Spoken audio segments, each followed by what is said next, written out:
Hello again, everybody. I'm Terry Bridge. Welcome into the Miami Redhawks Position Preview 2025. Filling in for Steve Baker once again this season. Joining us now is Chuck Martin, head coach of the Miami Redhawks. And I know that you were ready to go as soon as the bowl ended in Tucson. A great win out there over Colorado State. For the rest of us now, it is getting ready to start for real come the end of July before you get ready to go to Wisconsin. Yeah, we've had kind of changing of the guard, obviously coming off successful season and great bowl win. Disappointing, we didn't win the MAC championship, but we got there again, and obviously didn't play our best football that day, which is disappointing. But overall, had won 7 straight, and kids played their tails off to get there. Then had a great win over Colorado State, obviously in the Snoop Bowl, which was a fantastic experience for everybody. And then we lost everybody, so you lose 11 starters on offense and some key backups. Like, we lost more than 11 starters on offense, and then you lose 6 starters on defense.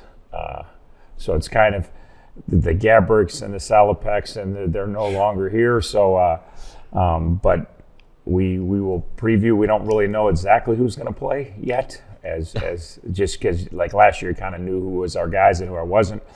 But we've had a good off season. We feel like we got a lot of talent.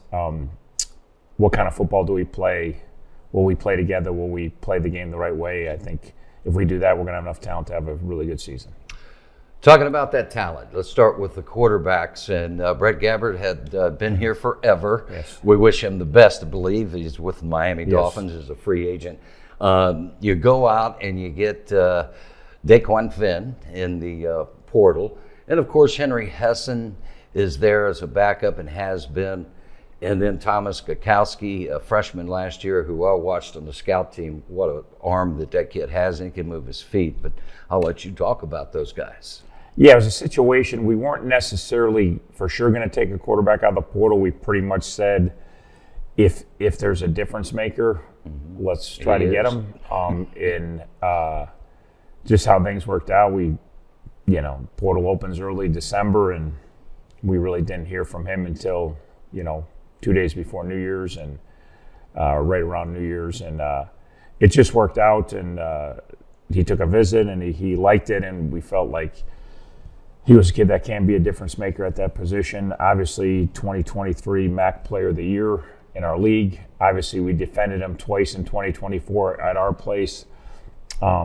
He got after us pretty good in the first half, and then our defense got after him pretty good in the second half, and then obviously our defense did a tremendous job against him. So I think the biggest push to go out and get him was probably from our defensive staff, because they knew better than anyone his talents. And then I just talk about Henry Hessen. Like, we love Hank. Hank's been a really, really grown into being a good backup to where we think he can be a starter now. And when he came in last year against Central Michigan, he showed what he can do. So we feel like we got a 1 and 1A at that position. We feel really good. You got 2 seniors and that have a lot of experience between the 2 of them. And then, like you said, Thomas Gakowski, and then we got Noah Ehrlich, who just came in this summer. Right. We got 2 young kids we really like also. So we feel like that, again. Would you love to have Brett back? Heck yeah. He's been there for 5 years, 6 years. But we're excited. We're excited with Daquan, and we're excited with Hank. And obviously Daquan brings a different element. He can really throw the football. I think he's thrown almost 70 touchdown passes in his career, but he's also run for 30-some touchdowns in his career. So he's the ultimate dual threat at that position, and can open up a lot of things for our offense. Daquan Finn.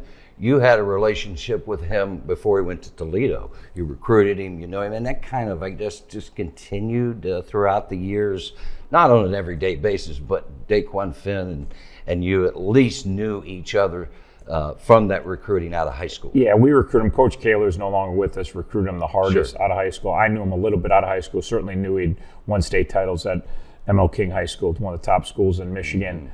And then again, being in the league, you follow everybody, and then obviously we played him twice, 2 years ago, we played him twice in about a 6-week span. So you got to know him, at least a player, pretty well.